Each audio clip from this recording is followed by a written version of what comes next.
When springtime hits and the sun starts to shine, it's so nice to take your classes outside. In this video, I'm going to share exactly what you need to know to be able to take your classes outside. Hey, it's Ashley, aka Senorita Spanish, where I provide easy to use resources to save you time and energy while you're lesson planning. If you're new here, click that subscribe button, and I just want to make sure that you know that links to everything that I mentioned in this video will be down in the description box below. So the weather is finally getting nice enough to take your classes outside, but there's a few things you need to know before you do it. We're going to go through some tips to help make sure your outing goes smoothly, and then some activities that you might do with your students once you actually get them out the door. I had posted on my Instagram asking for advice, so I'm sharing recommendations from you there and also sharing tips from my own experience. So first, before going outside, make sure you check with your admin or secretary to know what your school's policies are. It's important to know where students are for safety reasons, and if somebody is coming late to your class from an appointment or something, they need to be able to find you. Many schools require that you notify the office if you're leaving your classroom, and that you have some way for them to reach you. So maybe they might send you with a walkie-talkie, or you just leave them with your cell phone number, either one of those, but just make sure that you've talked to your home office before you actually take your students out. Next, and this is like super important and not something I thought about right away, make sure you're aware of any student allergies. If you have any students who are like allergic to bees or anything like that, you need to make sure you're aware and you've left the school with an EpiPen.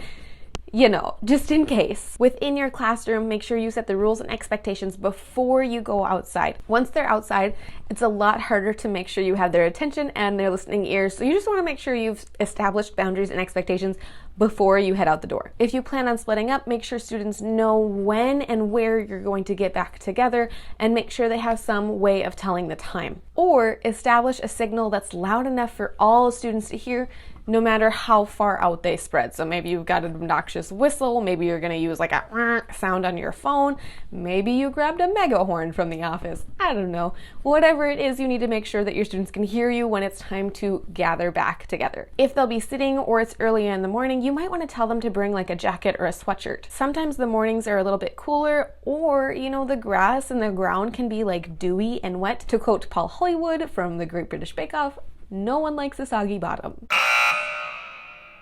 If you are nervous about going outside, don't be afraid to start with just one class period. Test the waters and just see how it goes. And if the other classes ask why they got to go outside and they didn't, just say, hey, I was trying it, I just wanted to see how it went.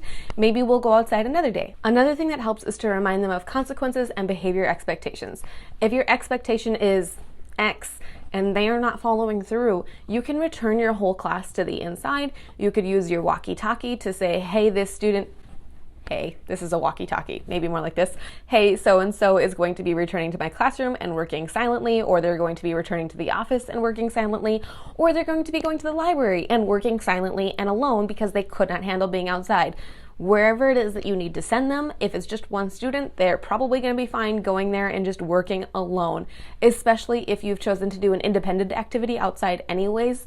They can go be independent inside if they're choosing not to follow those expectations. Set the expectation and follow through, just like anything in your classroom, really. If you want some more thoughts on classroom management, you can check out my video on it that I will link for you here. Have you ever taken your students outside? What are some tips that you would recommend for taking students outside of your classroom? Comment below and let me know. Okay, now that we've talked about how to get them outside and what our expectations are for going outside, we're going to talk about what to actually do when you're outside with your classes, because you can't just take them out and say, okay, now we're outside. That's a recipe for disaster, right? You have to do something with your students, and you want it to be a productive use of class time.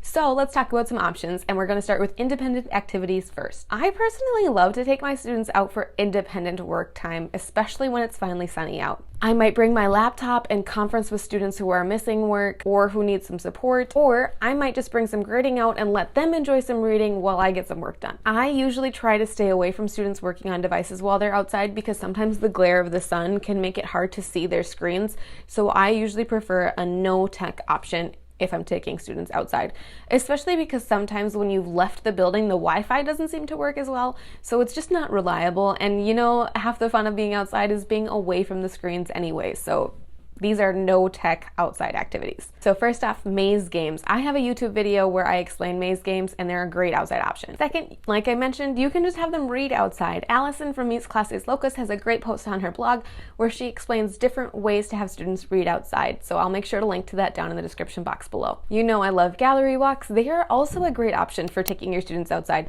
You can just hang them to the outside of the building, or just, you know, if you have space, you can do it on sidewalks.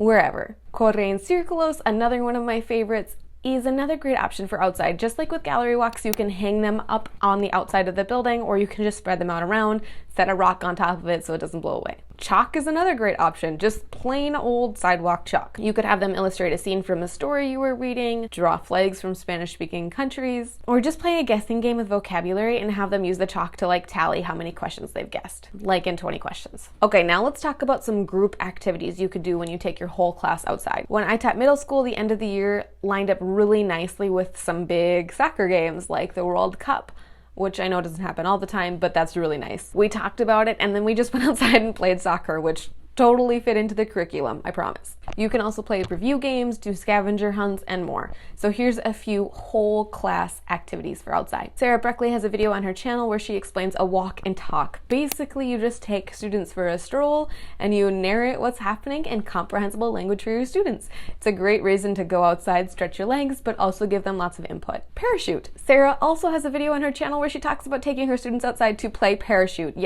Yes, parachute. Like, I'm flapping my arms like a crazy person, but you know, like when you're holding a parachute and you shake it. Parachute outside. Go watch the video, it looks like a lot of fun. Running dictation is a great option for outside because you can have them run further, and I don't know about you, but some of my freshman classes tend to take running dictation, the running a little bit far. So actually go run outside and not worry about, you know, like tripping over desks and things like that. El Toro is a great option for outside because when they get really into it, it gets a little bit noisy. Just make sure the students bring rubber bands or little baggies for any extra cards so they don't blow away. Simon Says is also a great option for outside because you can just yell and they can just play. Shipwreck is another great option. If you're not familiar with Shipwreck, it's basically like Simon Says, you call out actions, they do the thing. For Shipwreck, just make sure that you have reviewed how to play that game first. There's a lot of call-outs and the different call-outs mean different things, so you probably want to go over them with your classes inside before you go play this game. Just like I mentioned with running dictation, it's kind of nice to be able to do that outside with lots of space. So if you've never played the Corre in Círculos variation where they treat it like a relay game where the students go back and forth to pick up the cards that they need, that is a great option to do outside. I'll make sure to link the video I have where I explain that variation right here on the screen for you in case you've never tried